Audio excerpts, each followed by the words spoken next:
Yeah, I like using the word pervertibles Ooh. because, sometimes it makes sense to try a sensation before you make the investment in the toy. Pervertibles. I love that word. I'm I'm definitely going to incorporate that in my vocabulary now. Welcome back to Naked Folk. I'm your host, Haley Folk, and on today's episode, we're talking to Lovehoney's resident sexual wellness advisor, Sarah Tomchesson, on all things how to bring toys into the bedroom with your partner. Sarah has been creating, curating, and presenting comprehensive pleasure-based sex education since 2007, and she's also the host of her own podcast, the Fuck Yeah Podcast. If you're interested in learning how you can incorporate toys into your sex life, keep listening. Well, thank you so much for joining me on Naked Folk. We are a sex and relationships podcast, and we're so excited to have you.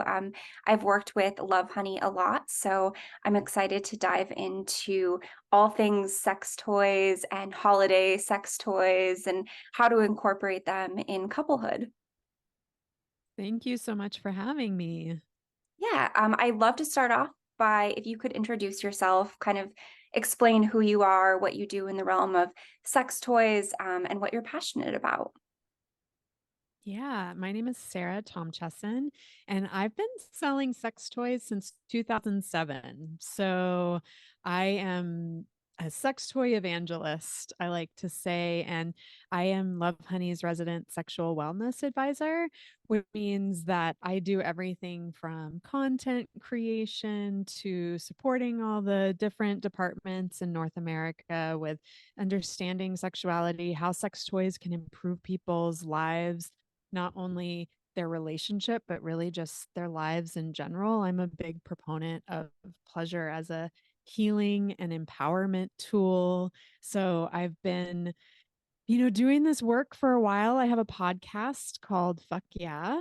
I just And listened to an episode actually. oh, I listened great. to Which the one? Our Flag Means Death, which I love that show. So I have so much to say about it. Also, it's a fuck yeah for me. Yeah, yeah, we're big fans of the Our Flag Means Death world, and just that queer love story is so special to me. So I'm glad that you gave that one a listen. Yeah, it's one of those shows I found through my partner, and we've watched it together, and it's so heartwarming. Yeah, absolutely. And then, aside from the podcast, do you have anything else that you work on that's kind of outside of Love Honey? Yeah, I teach a fair amount. I mean, that's really what drew me into the world of sex toys.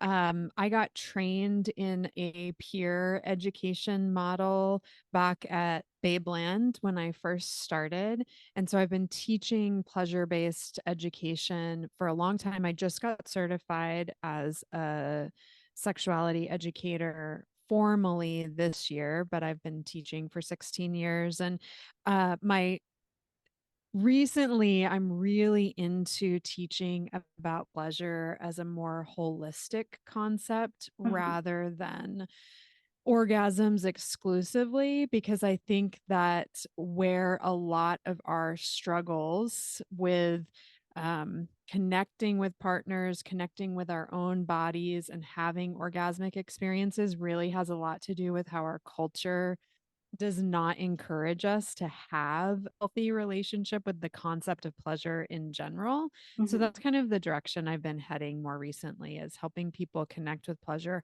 in everyday simple moments, not just when you're wanting to have a really hot date night or, that kind of adventure seeking, extreme pleasure seeking that I think is, I don't know, maybe it's a symptom of capitalism. Like, I I just I think I that. think it is, and I think also, like, in the work that I do as a sex and relationships writer, I write for some large publications, and those publications are veering away from only talking about how can you orgasm.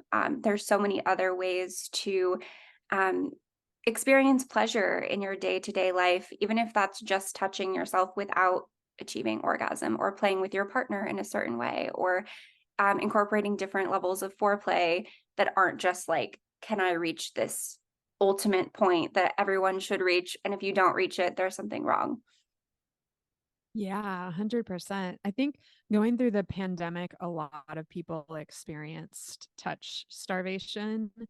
And, we've all kind of reoriented around not only just our daily practices, but this idea of what is a sustainable, pleasure filled life. Like, what does it look like? And when we relegate pleasure just to the bedroom, it means that we're really cutting off access in so many different areas of our life. Even just noticing the pleasure that you feel after a good workout, like the benefits of really allowing that in, naming it as pleasure and reaping the benefits of it.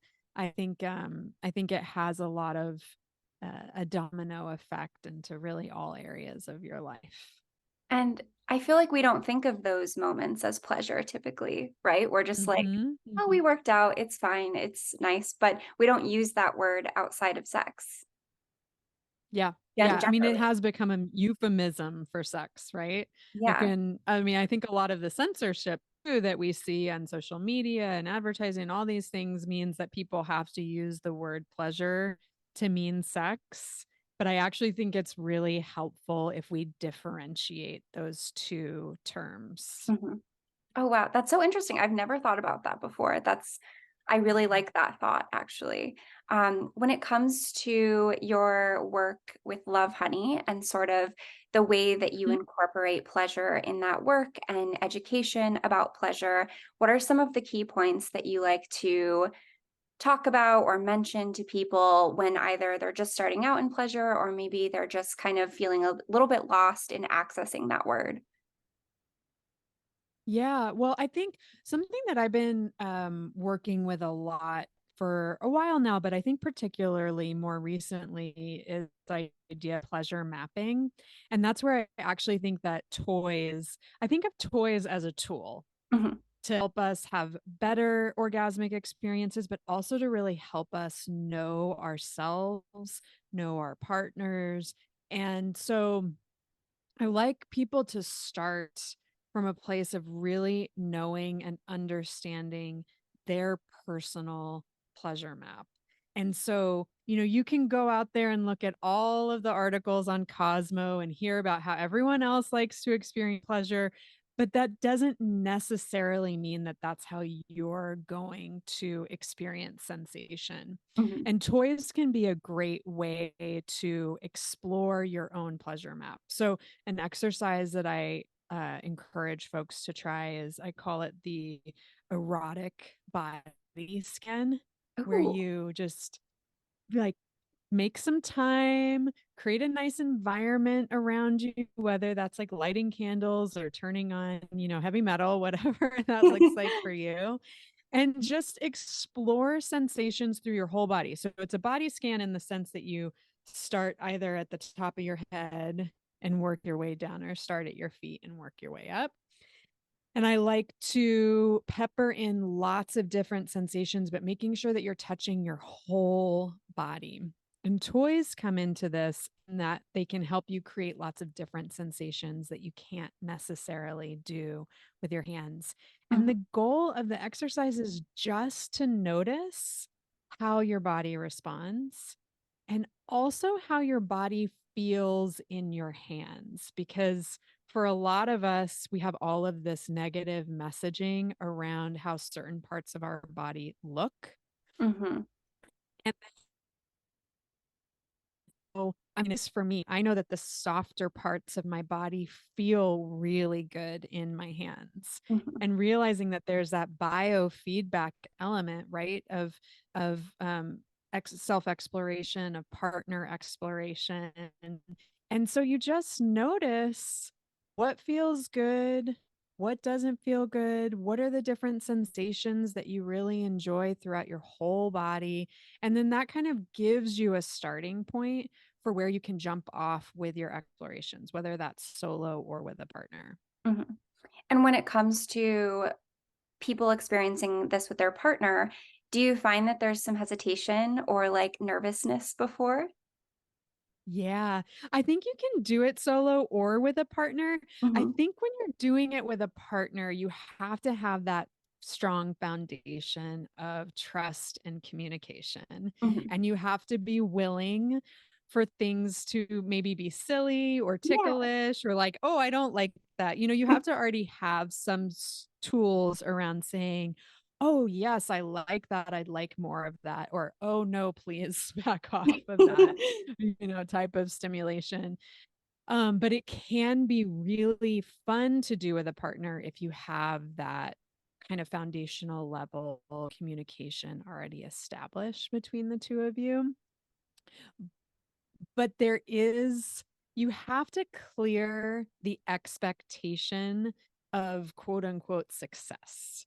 I Hmm. think that this is something that can be really hard for partners. They think like, okay, I get together with a partner and now the goal is orgasm. Hmm. Like, I want you to have an orgasm. I want to have an orgasm. And that's not at all what the erotic body scan is about, right? It's just an information gathering exercise. Yeah, sort of like learning more about yourself, about your partner, what they like and don't like, kind of taking that in for yourself too. I know for me, in times when I've done exercises with my partner, it's always interesting to learn something about myself that I didn't know before because we think that Mhm. we do know our bodies really well. And then you do something and you're like, whoa, this is new for me. This is like a different sensation. And it can be really joyful and fun to experience that with a partner too.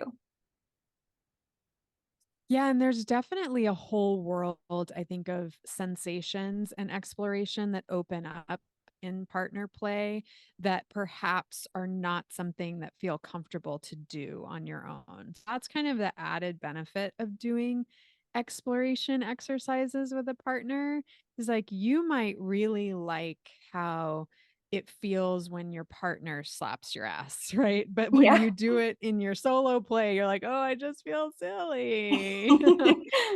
So I think that there's definitely a whole different world that opens up when you give yourself permission to just get into that learning mode with a partner.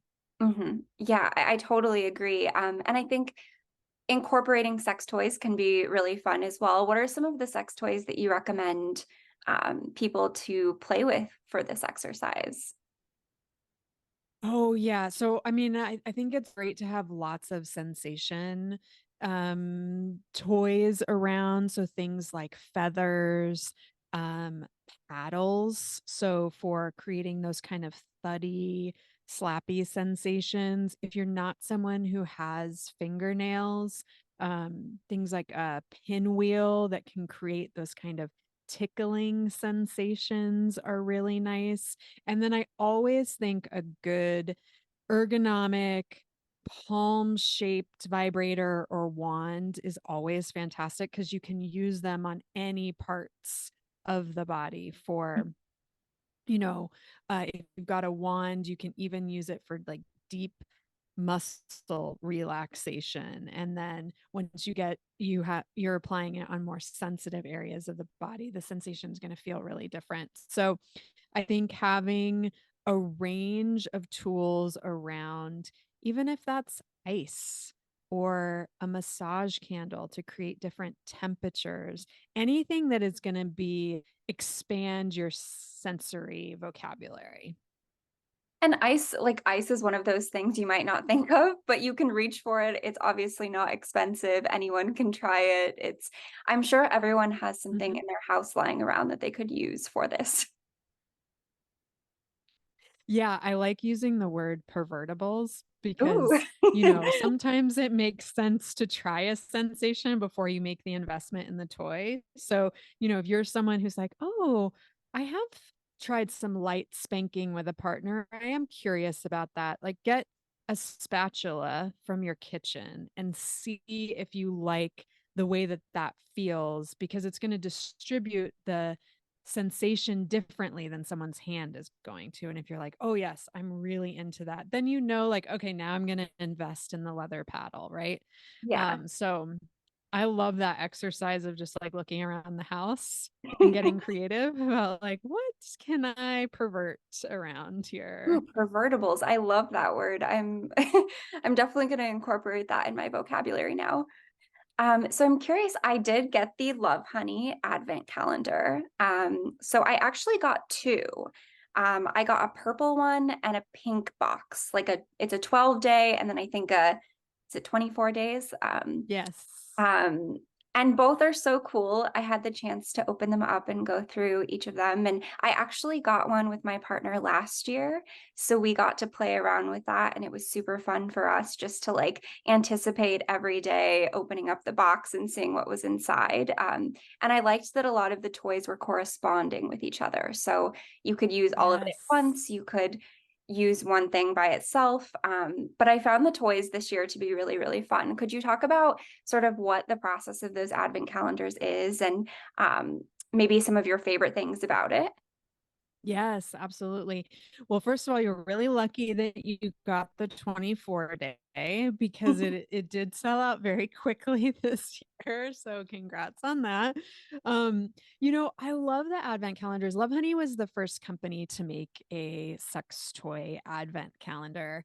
And I think that we're perfectly positioned to do it just because we make a lot of our products. So what you were calling out about all the products being complementary, we really have the product selection to offer a little bit of everything. But the idea with the advent calendars is to bring back some of that playfulness of childhood, that anticipation, that build up to Christmas, if that is, what you celebrated as a kid. And each day you get to open something. And, I tell folks, like, if you don't think that you need all 24 items right away. You could also approach this as rather than opening it every day, you could open it every date night that you have together, like pick a door and open it, and it could last you for a long time. So the 12-day calendar is our couples calendar. And it is also, I think, really great for Valentine's Day. So just like bringing that Advent tradition to the romantic holiday that most people give themselves permission to get a little more wild with. And the thing that I love is how versatile the calendars are. So you'll notice that a lot of the products that are in there kind of build on each other. So the first day, there's a rechargeable bullet that then fits into lots of the other shapes and makes them vibrating that Mhm. are in the calendar. So now you've got kind of every vibrating shape you might need for a really expansive date night with your partner or yourself. Yeah, I noticed, like, for example, the finger sleeve for the bullet that you can attach to your hand and use yourself. I noticed there was like a little insertable area for the bullet in each of the toys. And I thought that that was such a unique idea because generally, like we want things to be pretty inclusive and expansive and kind of be able to use things differently and be imaginative too. Like, choose your toy and how you're going to use it tonight or on a date night or as you come up to celebrate the holidays. Yeah, absolutely. There's in the 12-day calendar, I think it's like in door 3, there's a vibrating cock ring Mhm. shape. And this is one of the toys that I always love talking about because people think of it in the way that it was designed to be used, which is as worn on the base of the penis to bring vibration for the receiving partner during penetrative play. But the versatility of this toy is huge because you can, take the it out of it and use it on its own. You can put the cock ring onto your fingers to make your hand vibrating. So if you and your partner explore hand sex, then suddenly you can position that vibrator on the cock ring wherever you need it for the position that you're going to be in. You can use it on the base of a dildo to make your dildo vibrating. So I think that not only can lots of the different elements in the calendar be used together, lots of ways to use the products that are in the calendar. That's amazing because I'm always looking for inclusivity in products too. Like this, the couples calendar seems very much not just for heterosexual couples. It seems like it can be used by a diverse range of people, and have something for everyone, which is like right off the bat, I noticed as I was looking through. This is kind of a mix of all things and an exploration of different kinks, even like a beginning play. Like there's the sleep mask, like the blindfold, and a few other toys that I saw that I were like, oh, this is a good starting place for someone if they want to explore certain fantasies or kinks. Yeah, 100%. And it's nice because the satin blindfold and the satin ties that are restraining ties in the kit like look so benign. So they're not intimidating, but that blindfold is actually a really well made blindfold. I tell folks like make sure you get yourself a padded blindfold because otherwise you can kind of see in between those little cracks over the bridge of your nose, and you're kind of pretending like you can't see what's happening. But with a padded blindfold, your sight is actually taken away. And the thing that happens when you remove one of the senses is that you heighten the other senses. So, we were talking about the body scan earlier. Incorporating a blindfold into a body scan suddenly makes it a really fun couples exploration because all of the sensations are just sort of turned up a notch when you take away someone's sense of sight. If you then like make a customized playlist for your partner and put earbuds in and you've taken away their sense of hearing as well, all of a sudden, all of the sensations are really heightened.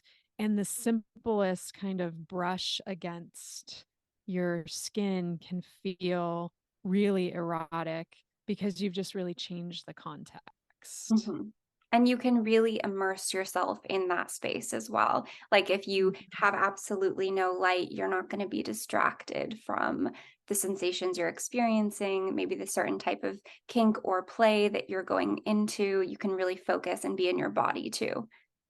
Yeah, a lot of people talk about bondage as something that they love to explore because it is the only thing that really gets them into the present moment. And the same is true for taking away that sense of sight. Like we process so much all day, every day. And it's a very natural, we're kind of trained to live in our heads.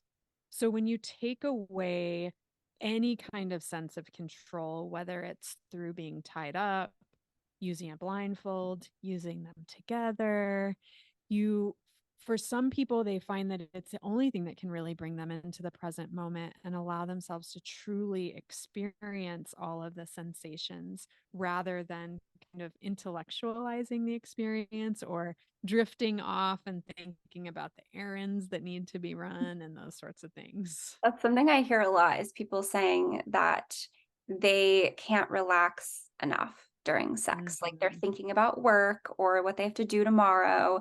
Um, and I always personally think that incorporating toys for me helps me to get to that space of relaxation, and just being with my partner too, being present, being able to respond to their needs and wants, and kind of building on the anticipation from the day too. Like if I have something I'm looking forward to where toys are involved or there's going to be some type of play, it gives me this excitement throughout the day of, oh, this is going to be a moment for me of like peace almost. Yes. Yeah, it's like I think of exploring with toys or even just like any kind of sexual practice or solo play practice as being such a wonderful way to unwind from the day because orgasms actually really do help us sleep. And Mhm. I think now more than ever, so many of us are experiencing stress at a really high level and struggling with kind of making transition from a packed schedule into a peaceful, relaxing state of mind. And third, that it's a nice lot of folks, they can get kind of goal oriented around their sex. Mhm. Like, I want to get off fast. We want to get off at the same time, like this striving towards a simultaneous orgasm. I hear it all the time.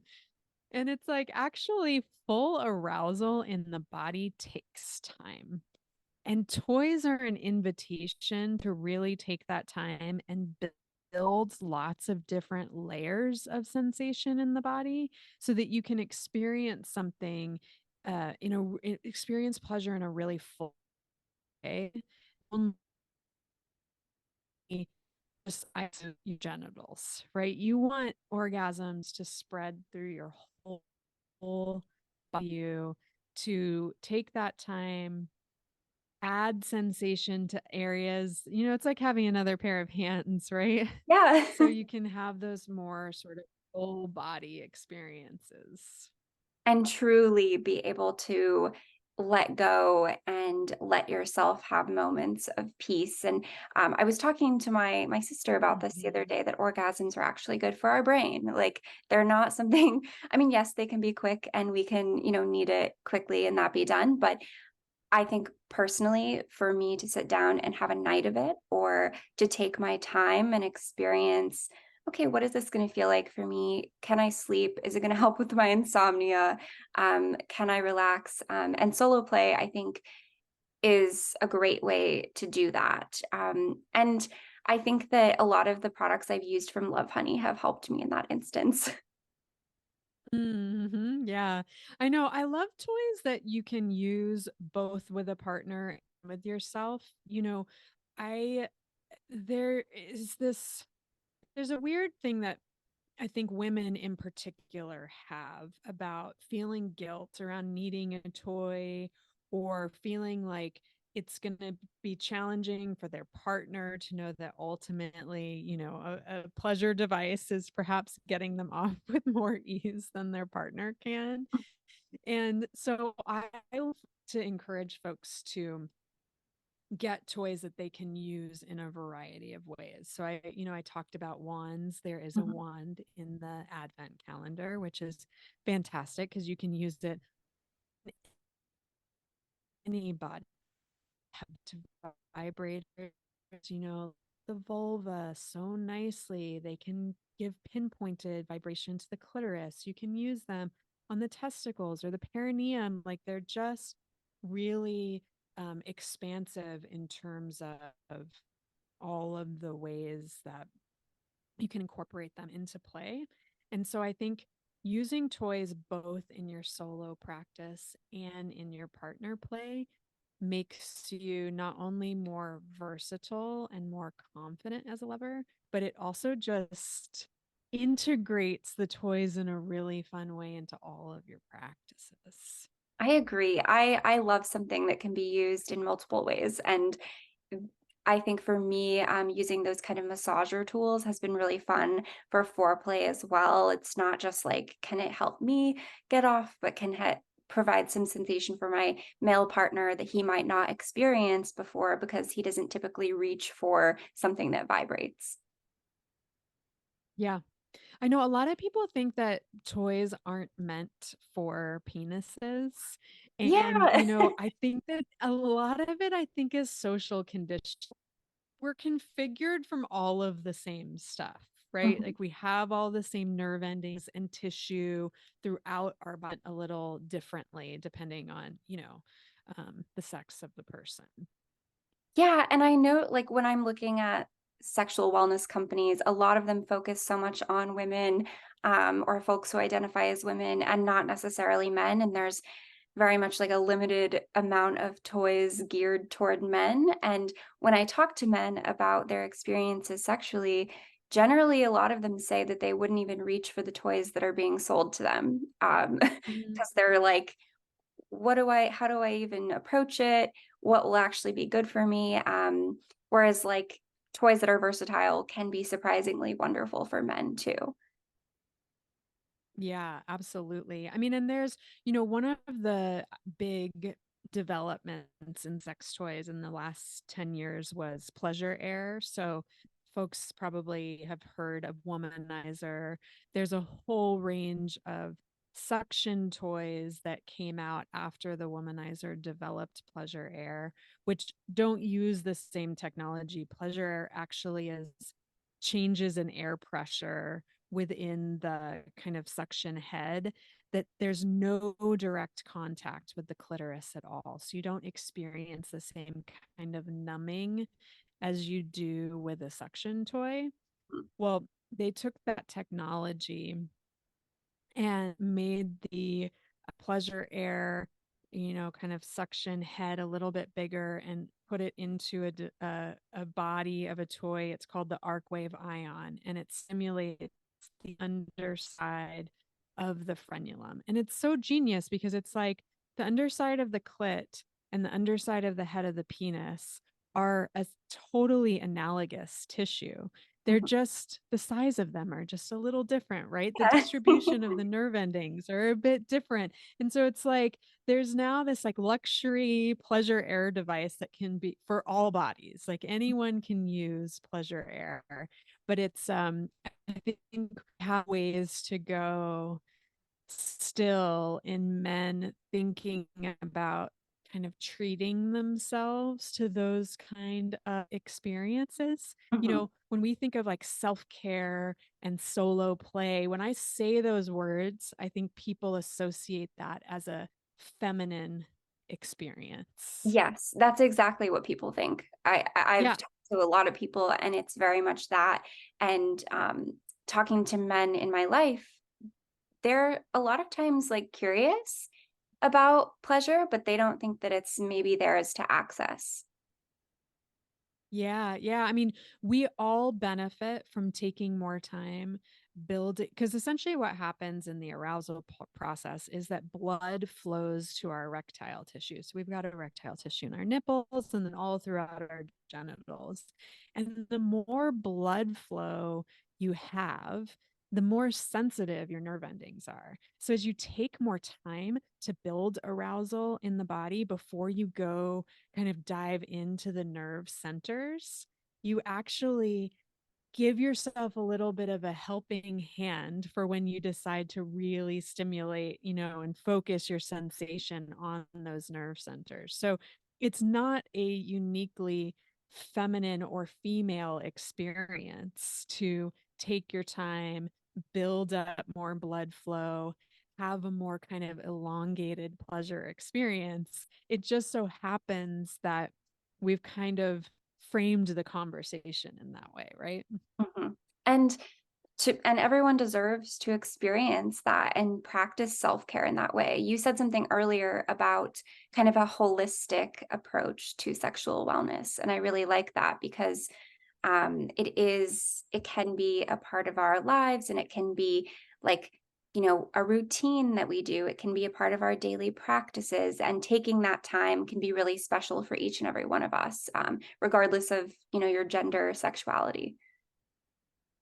Yeah, absolutely. And I think that, you know, we're all experiencing a shortage of time. Like everyone is hella busy, right? Yes.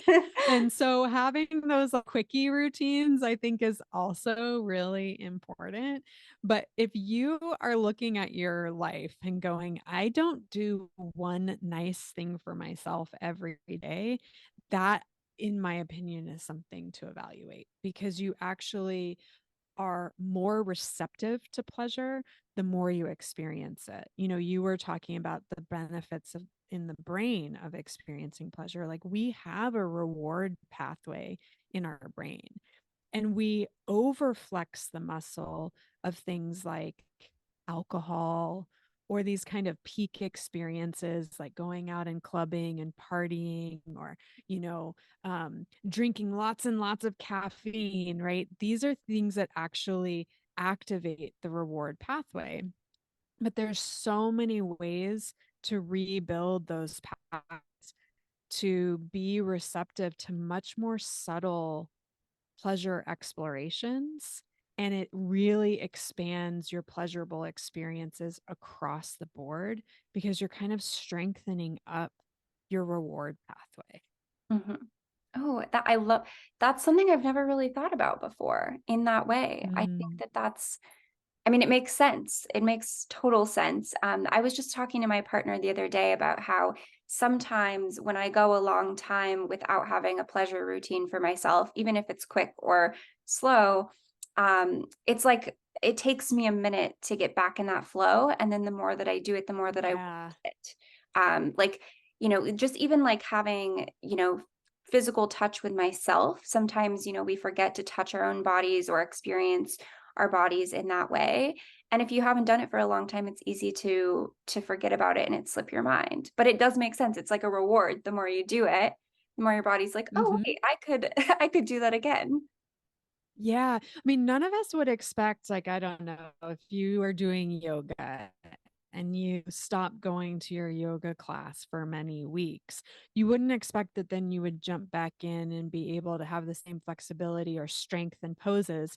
And the same is true for any kind of pleasure practice that you have. It doesn't have to be really involved, but as long as it's semi regular, it's like any muscle memory. You're kind of just keeping that muscle pliable and flexed. And but yeah, I mean, I think that a lot of people will think like, okay, yeah, my daily smoothie, that makes, like, that's a practice that I can do, or my class I go 3 times a week. And I love to encourage people to also think of orgasms as a practice. Like, oh, Mhm. I'm really stressed. Have I had an orgasm today? Oh, maybe I But should consider that. my partner says this thing to me. He's always said it to me since we started dating. He if I'm in a bad mood or I'm like having a bad day, he'll be like, "Have you drank water? Have you eaten? And have you come?" Because all of I those love it. things, because all of those things are very important. And if I do those three things and I still feel bad, then I can like indulge in something that like will make me feel happy. That's maybe like a guilty pleasure. But if usually I do those things, I feel better. Yes. Yeah, that's great. A very balanced diet you've got. Yes. Well, thank you so much for joining me. It's been such a pleasure to talk with you. I was wondering if there's anything that you're currently working on that you're super proud of, or something that's coming up that you feel excited to talk about.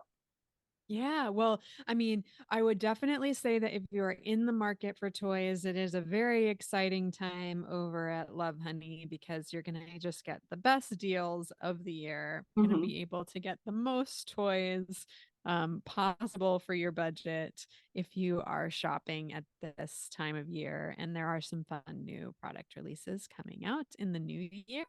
And for myself, I'm particularly excited about season 3 of Fuck Yeah. We have some very exciting guests coming up, and I have a pleasure intensive, but I think it will not launch until March. But if you are following at Fuck Yeah Pod, you will see all of the promo for it. But I offer it one time a year, and it's called Pleasure Attitudes, and it is a full 4-week course on how to build a customized, authentic relationship to self-care and pleasure. Oh, I love that. That fits so perfectly with our conversation today as well. Yeah. I'll definitely plug that in the description so people can check it out when it is released. And Thank you then so much. where can people find you on socials? Yeah, you can find Love Honey at Love Honey Official on all of the platforms. And Fuck Yeah is on TikTok and Instagram at Fuck Yeah Pod. Wonderful. I did subscribe after listening to the Our Flag Means Death episode. I always love finding new podcasters to listen to. So I was happy that you would be on and talking to a fellow podcaster. Yes, yes, so great. Yeah, well, thank you so much again. And yeah, I really appreciated having a chat. Everyone go check out Love Honey. Make sure to order an advent calendar. I know the 24-day one is already sold out, but maybe you can snag the 12-day one. Thank you for tuning in to Naked Folk. We hope you enjoyed today's episode, and if you would like to talk about any specific topics involving relationships and sexual wellness, or maybe stigmatized or taboo conversations, please leave a comment below for our consideration. You can also reach us through Instagram, TikTok, and Facebook at Naked Folk. As always, take care and happy holidays.